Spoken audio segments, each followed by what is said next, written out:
आज की कहानी शाही खाना खजाना। ये उदय अपने दोनों बेटों के साथ टेबल पर बैठे कहता है, नाश्ता मिलेगा या हम बाहर खाकर आ जाए? आ रहा है, जरा शांति रखिए। इंसान है, कोई मशीन नहीं है। मुझे भी पता है, लेकिन तुम लोगों को काम ही क्या होता है? रसोई में बस एक खाना तो बनाना रहता है, उसमें भी इतना ड्रामा। ऐसा है कि अगर खुद खाना बनाना पड़े ना तो आपको पता चले। इतने में आरती और मोहिनी खाना लेकर आती हैं और सबको परोसने लगती है। मूंग दाल की कचौड़ी और आलू सोयाबीन की सब्जी बनाई है आज हमने। मोहिनी, धनिया की चटनी और भुजिया लिया। अभी लाती हूँ भाभी। सब खाना खाते हैं और स्वाद ले लेकर खाते हैं। फिर उदय कहता है, बहू रात में डोसा बना लेना और वो लाल वाली चटनी जो तुम बनाती हो ना वो भूलना मत। जी पापा जी।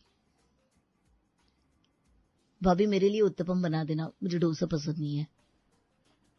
आप नहीं कहते तो भी मैं आपके लिए उत्तपम तैयार करती। मैं क्या कह रहा हूँ, जब डोसा और उत्तपम बन ही रहा है तो इडली भी बना लेना। तुम लोगों को समझ में आता है? बस ऑर्डर पर ऑर्डर दिए जा रहे हो। अरे डोसा में ही पूरा टाइम लग जाता है, एक एक करके सेक सेक कर दो। फिर उत्तपम में इतना टाइम लगता है सेकने में 100 अलग, ऊपर से इडली। और बोल दिया योगेश ने। मम्मी काम ही क्या है इन लोगों को, एक खाना ही तो बनाना रहता है। 10 मिनट में खाना बन जाता है, कौन सा कोई तोप लगता है। मम्मी जी बना लेंगे ना आप? तुम्हें बहुत दिक्कत हो रही है, बहुए तो कुछ खाती नहीं है। सब घर में 3 टाइम खाना बनाना पड़ता है, यहाँ दोपहर में तो हम खाते ही नहीं है।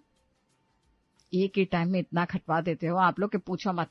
वो तो ये दोनों है जो कर देती है, वरना कोई करे ना। तुम्हें और तुम्हारी बहुओं को प्रणाम जो हमें खाना देती हो। अब जाए, दुकान देर हो रही है। तीनों बाप बेटे दुकान चले जाते हैं। इधर दोनों बहुएं मोहिनी और आरती नाश्ता करने बैठती हैं। कमला कहती है, तुम दोनों को अपने लिए खुद बोलना होगा। मैं कब तक तुम लोगों के लिए बोलती रहूंगी? नहीं बोलोगी तो रोज इसी तरह से सुबह से शाम तक रसोई में घुसा रहना पड़ेगा और ये कहेंगे अरे कुछ करती तो है नहीं। मम्मी जी अब टेंशन ना लो, हम संभाल लेंगे खुद ही। मोहिनी और आरती नाश्ता करके रसोई में चली जाती है। मोहिनी, इतनी जल्दी तो दाल चावल फुला नहीं सकेंगे। एक काम करती हूँ, पीसी हुई दाल चावल को फुला दो तुम, और मैं तब तक सांभर और चटनी की तैयारी करके छोड़ देती हूँ। भाभी पीसी हुई दाल चावल होने तो चाहिए ना भिगोने के लिए। क्या देवरानी जी, 2 मिनट में तो आ जाता है सामान। कैसे भाभी? तुम्हें पता नहीं, अब ब्लिंकिट आ गया है हमारे शहर में भी। ओह ब्लिंकिट, मैंने तो सोचा ही नहीं। अभी मंगवा लेती हूँ उसी से सब। मोहिनी ब्लिंकिट से पिसी हुई दाल चावल मंगवा लेती है और फिर उसे फुला देती है। शाम में बस बनाना होगा, सब कुछ तो कर दिया है अभी। शांति तब तक बाकी काम कर लेगी। मोहिनी शांति से कहती है, शांति दीदी, मैं और भाभी अपने अपने कमरे में जा रहे हैं, अब बाकी का काम सलटा लेना। ठीक है भाभी। मोहिनी और आरती अपने कमरे में जाकर अपना अपना कमरा ठीक करने लगती है और शांति घर के बाकी काम करती है।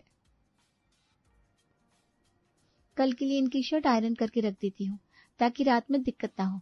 अलमारी बिखरी पड़ी है, एक सामान निकालने के चक्कर में पूरी अलमारी उलट कर देते हैं।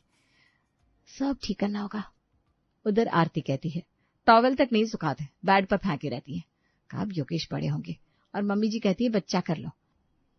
अभी उनका बेटा ही बड़ा नहीं हुआ तो मैं कहाँ से बच्चा कर लूं। अपना अपना कमरा ठीक करके दोनों बहुएं सो जाती है। फिर शाम को उठकर आरती कमला से कहती है, मम्मी जी कुछ खाएंगी क्या आप? अरे रहने दे बहू, अब एक ही बार खाऊंगी। बोलिए ना मम्मी जी, जो कहेंगी वो बना लेंगे।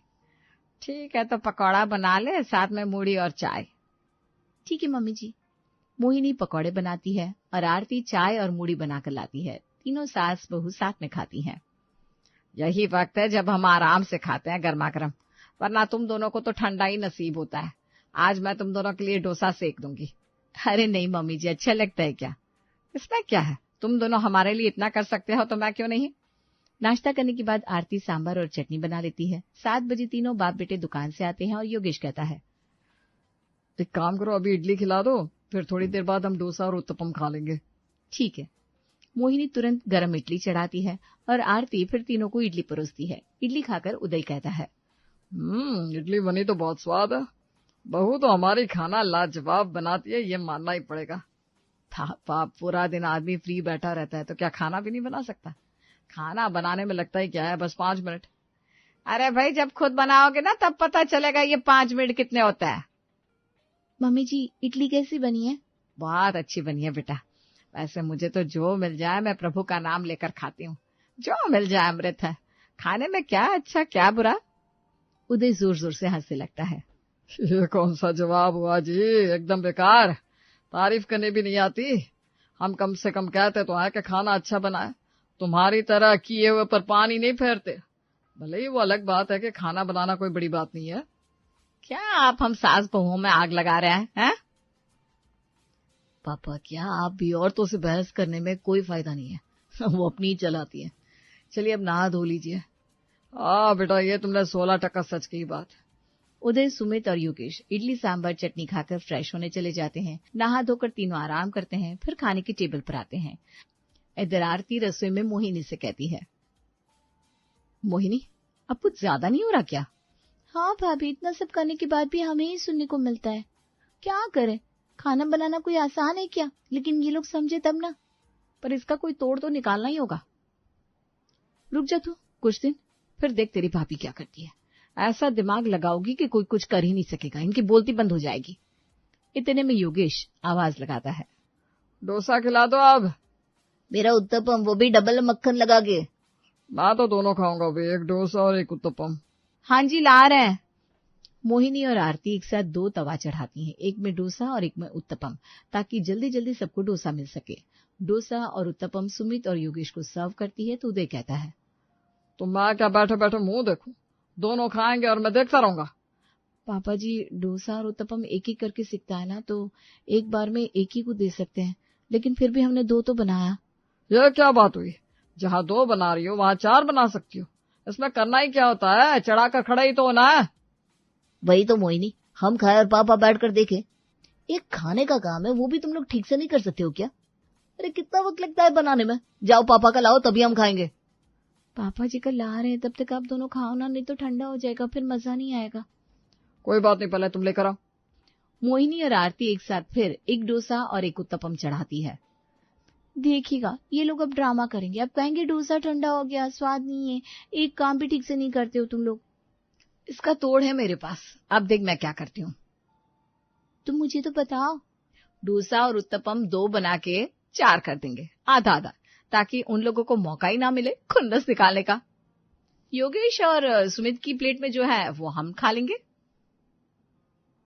ये सही है भाभी, दिमाग है आपके पास। मोहिनी डोसा और उत्तपम बनाकर उसे आधा आधा करके 4 प्लेट में सजा देती है और आरती योगेश और सुमित की पहली वाली प्लेट हटा देती है। भाभी, पापा की प्लेट लगाने को कहा था, ना कि अपनी हटाने को। सबको भूखा रखने का इरादा है क्या? नहीं देवर जी, ऐसा नहीं है, सबका खाना आ रहा है, आप ठंडा क्यों खाएंगे? इतने में मोहिनी सबका खाना लगा देती है। एक तो इतनी देर बाद खाना मिला, वो भी आधा डोसा। कमला क्या है ये, तुम्हारी बहू है, गजब है भाई, भूखा रखेंगे क्या हमें? कमला अपनी प्लेट से आधा डोसा उदय की प्लेट में रख देती है। पहले आप खा लो, मेरा क्या है, मैं तो बाद में खा लूंगी। बहू पहले इन्हें खिला दो। जी मम्मी जी। आरती और मोहिनी तीनों को खिला देती है। उत्तपम अच्छा है, कल नाश्ते के लिए मेरे लिए रख देना बहू। हाँ बहू तो इनके लिए रख देना, क्योंकि कोई और तो है नहीं घर में खाने वाला। मैंने नहीं खाया, बहुओं ने नहीं खाया, उसकी फिक्र नहीं है, मेरे लिए रख देना। अरे तो क्या हो गया, फिर से बना लेगी, कौन सी ऐसी दिक्कत है? एक खाने का काम है, उस पर भी इतना सुनाया जाता है। अगर सही में पूरे घर का काम खुद ही करना होता तो क्या होता? तब क्या करते तुम लोग? उन औरतों का सोचो जिन्हें कोई फैसिलिटी नहीं मिली है। तुम लोगों को कितनी फैसिलिटी मिली है। कमला फिर कुछ कहने को होती है कि उसी वक्त आरती उसे आंख दिखाकर इशारा करती है और कमला चुप हो जाती है। तीनों बाप बेटे खा पीकर आराम करने चले जाते हैं। उनके खाने के बाद मोहिनी और आरती अपनी सास को खाना खिलाती है और कमला कहती है, बहू तूने मुझे बोलने से रोक क्यों लिया? अगर तुम दोनों की तरह मैं भी नहीं बोलूंगी तो ये तीनों और सर पर चढ़कर नाचेंगे। अब ऐसा नहीं होगा मम्मी जी, आने वाले संडे को इस घर की काया पलट कर दूंगी मैं। बस आप दोनों का साथ चाहिए। मेरा साथ तो हमेशा रहता है बेटा। भाभी, मैं तो खुद ही इन तीनों को सबक सिखाना चाहती हूँ। ये सब छोड़ो, तुम दोनों को डोसा सेक कर मैं खिलाती हूँ। कमला दोनों बहुओं को सेक कर डोसा देती है, खाकर तीनों भी सोने चली जाती हैं। इसी तरह एक हफ्ता बीत जाता है और सैटरडे की रात कमला और मोहिनी कहती हैं, बहू अब तो बता क्या करने वाली है तू? हाँ भाभी, अभी तक आपने बताया नहीं हमें करना क्या है। अरे बताती हूँ, वैसे आप दोनों को कुछ नहीं करना। कल सुबह सुबह की ट्रेन से मम्मी जी आप अपने मायके चली जाना और मोहिनी तुम अपनी बहन के घर। लेकिन अचानक बहन के घर कैसे जाऊंगी? क्या बहाना दूंगी? अरे बाबा बोलना कुछ नहीं है, अभी कमरे में जाकर बोल देना, दीदी कल घर देखने जा रही है तो मुझे भी बुलाया है अर्जेंसी में कल। बहू मैं क्या कहूंगी, क्यों जा रही हूँ मायके? आज तक पापा जी ने कुछ पूछा है क्या आपसे? इतनी तो हिम्मत नहीं है उनमें कि आपसे सवाल कर सके। ये भी ठीक है बहू। भाभी फिर तो आप रह जाएंगी यहीं। ऐसे तो ये लोग काम करवा ही लेंगे, आपको तो खाना बनाना ही होगा ना। मुझसे ये तीनों कोई काम नहीं करवा पाएंगे। अब देखो ना कैसे चखाती हूँ इन्हें मसा। रात में मोहिनी जैसा आरती कहती है वैसा ही करती है और सुमित से कहती है, मैं क्या कह रही थी, कल सुबह 5 बजे वाली गाड़ी के लिए स्टेशन छोड़ दोगे क्या? छोड़ तो दूंगा, लेकिन क्यों तुम्हें जाना है? कहाँ, और वो भी अचानक? मैं दीदी के यहाँ जा रही हूँ, वो दीदी ने कहा है वो घर देखने जाएगी और मुझे साथ लेकर जाएंगी। ठीक है फिर चली जाओ, छोड़ दूंगा मैं। मोहिनी दोनों तरफ से खुश हो जाती है। एक तो उसे अपनी बहन की घर जाने को मिल रहा है और दूसरा घर के मर्दों को उनकी अहमियत पता चलेगी। अगले दिन सुबह सुबह सुमित मोहिनी को स्टेशन छोड़ आता है। फिर 8 बजे कमला अपना बैग लेकर खड़ी हो जाती है। योगेश, मुझे ट्रेन में बिठा के आजा बेटा। ये क्या हो रहा है? आज मोहिनी गई सुबह, आप जा रही हैं अभी। भाभी आपको तो नहीं जाना कहीं? जी नहीं देवर जी, मेरे नसीब में कहा। पिछले 2 साल से मायके तक नहीं जा पाई हूँ। ये तो अलग ही शुरू हो जाती है। मम्मी तुम कहाँ जा रही हो? अरे जाना कहाँ होगा, अपने मायके जा रही हूँ। बहुत मन कर रहा है तेरे मामा से मिलने का। ऐसे भी उनकी तबीयत ठीक नहीं रहती। कौन जानता है कब क्या किसे हो जाए। मिल तो लो, कम से कोई मलाल तो नहीं रहेगा कि आखिर वक्त में भी भाई से मिल नहीं पाई। ओहो, ऐसी बात है तो चलिए मैं छोड़ आता हूँ, वरना मामा को कुछ हो गया तो मुझे तो सुना सुना कर ही मार दोगी। योगेश कमला को छोड़ने चला जाता है। इधर आरती सुमित से कहती है, सुमित नाश्ते में क्या बना दूं? भाभी मुझे तो आलू के पराठे और दही खिला दो, बहुत है। ठीक है, मैं छत से कपड़े लाकर खाने की तैयारी करती हूँ। ठीक है भाभी। सुमित और उदय हॉल में बैठकर टीवी देखने लगते हैं। इधर आरती छत से उतरते वक्त गिरने की एक्टिंग करती है। मेरा पैर! उदय और सुमित भागकर आरती के पास जाते हैं। क्या हुआ भाभी, अब गिर कैसे गई? अरे कैसे क्या गिर गई, वापस मुझे उठाइए। पैर में मोच आ गई है। सुमित आरती को गोद में उठाकर उसे कमरे में छोड़ आता है। भाभी आप आराम करो। अगर मैं आराम करूंगी तो आप लोगों को खाना कौन देगा? इतने में योगेश आ जाता है। लो, अब क्या हो गया? भाभी को लग गई है। भाभी खाने का हम देख लेंगे, बाहर से ही मंगवा लेंगे। अरे बाहर से कैसे मंगवा लेंगे? पापा बाहर का खाना खाते हैं क्या? एक काम करो, आप तीनों मिलकर खाना बना लो। वैसे भी खाना बनाने में टाइम ही क्या लगता है। दोनों भाई आरती का मुंह देखने लगते हैं। अरे ऐसे मुंह क्या देख रहे हो? आप तीनों ही तो बात बात पर कहते हो खाना बनाने में वक्त क्या लगता है, बस 5 मिनट। आज देखो वो 5 मिनट आप लोगों को मिले तो है ना। अरे ठीक है, ज्यादा उड़ो मत, अपना मुंह बंद करके बैठी रहो। योगेश और सुमित हॉल में जाते हैं और उदय से कहते हैं, पापा आज खाना हमें ही बनाना पड़ेगा, पोहा बना ले क्या? चलो मैं भी चलता हूँ, मिलकर बनाते हैं। तीनों बाप बेटे रसोई में जाते हैं और पोहा बनाना शुरू करते हैं। उदय चूड़ा भिगोता है, फिर योगेश प्याज और टमाटर काटता है। यार ये तो कटने में ही कितना देर लग रहा है। बेटा प्याज थोड़े और छोटे काटो।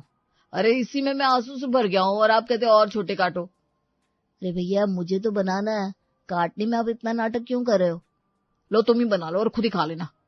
चाहो तुम दोनों बच्चों की तरह कर रहे हो। अरे बड़े बड़े ही डाल दो। चलो ठीक है, 1-2 दिन की बात है, खा लेंगे। मुझे क्या है? सुमित तेल गरम करता है, फिर उसमें प्याज और टमाटर डालकर फ्राई करता है। ये प्याज फ्राई क्यों नहीं हो रहा है? तब से खड़ा हूँ। छोड़ो, मुझे क्या, जब भैया ने काटा ही ऐसा, इसमें मेरी क्या गलती है? अब क्या मैं आधा दिन इसी में लगा दूंगा? सुमित जैसे तैसे पोहा बनाकर रख देता है। पापा अब मुझसे कुछ नहीं होगा, आप अपना खाना खुद ले लो। अरे ले लूंगा और सबको दे भी दूंगा, तू बैठ जा चल। उदय दोनों बेटों को पोहा बनाकर देता है, फिर आरती को कमरे में देने जाता है। आरती खा कर देख कैसा बना है, आज हमने बनाया है। एकदम बेकार बना है। क्या पापा जी, आज तो आप लोग फ्री है, कोई काम भी नहीं है। 3 आदमी मिलकर एक पोहा भी नहीं बना पाए। कितना ही टाइम लगता है पोहा बनाने में, बस 5 मिनट। उदय को आरती की बात अच्छी नहीं लगती। फिर तीनों बाप बेटे खाना खाने बैठते हैं। पोहा खाकर तीनों का मुंह खराब हो जाता है। योगेश और सुमित एक दूसरे को कहते हैं कि पोहा तुम्हारी वजह से खराब बना है। फिर खाकर तीनों सो जाते हैं। पूरी रसोई बिखरी रहती है।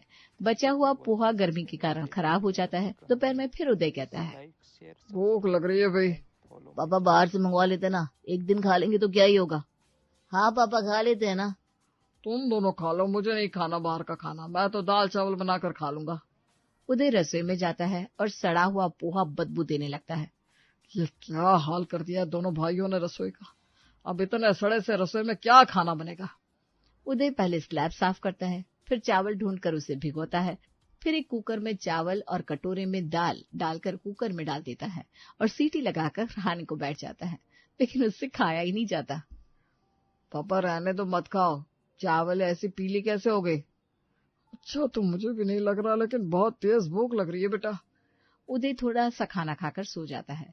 अब रात में फिर से तीनों बाप बेटे खाना बनाने रसोई में जाते हैं। खाना बनाना तो दुनिया का सबसे हार्ड काम लगता है। 5 मिनट में तो वैसे खाना बनता नहीं है। बेकार में ही हम भाभी और मोहिनी को कितना सुनाते रहते हैं, करती क्या हो करती क्या हो। इतने में रसोई में आरती उठकर आती है। आप तीनों जाओ, मैं पूड़ी और सब्जी बनाकर लाती हूँ। आरती खाना बनाकर लाती है और तीनों खाकर कहते हैं, अब सुकून मिला खाकर, बहुत स्वाद है। खाने से बड़ा खजाना कुछ नहीं। एक वक्त ना मिले तो नानी याद आ जाती है। हाँ, फिर भी आप तीनों हमें सुनाते रहते हैं, हम करते ही क्या है। इतने में मोहिनी और कमला भी आ जाती हैं। क्यों, आप तीनों की एक दिन में ही हवा निकल गई? अगर आरती नहीं होती तो क्या होता आज? क्या होता क्या मम्मी, हमें सबक सिखाने के लिए ये सब किया ना आप तीनों ने। आज आरती नहीं होती तो हम सबकी कोई आरती कर रहा होता। भूख से भगवान को प्यारे हो गए होते हम। अब कुछ भी नहीं कहेंगे। अब तीनों को जो करना है जैसे करना है करो, लेकिन वक्त पर हमें खाने का खजाना दे दिया करना। सब हंसने लगते हैं।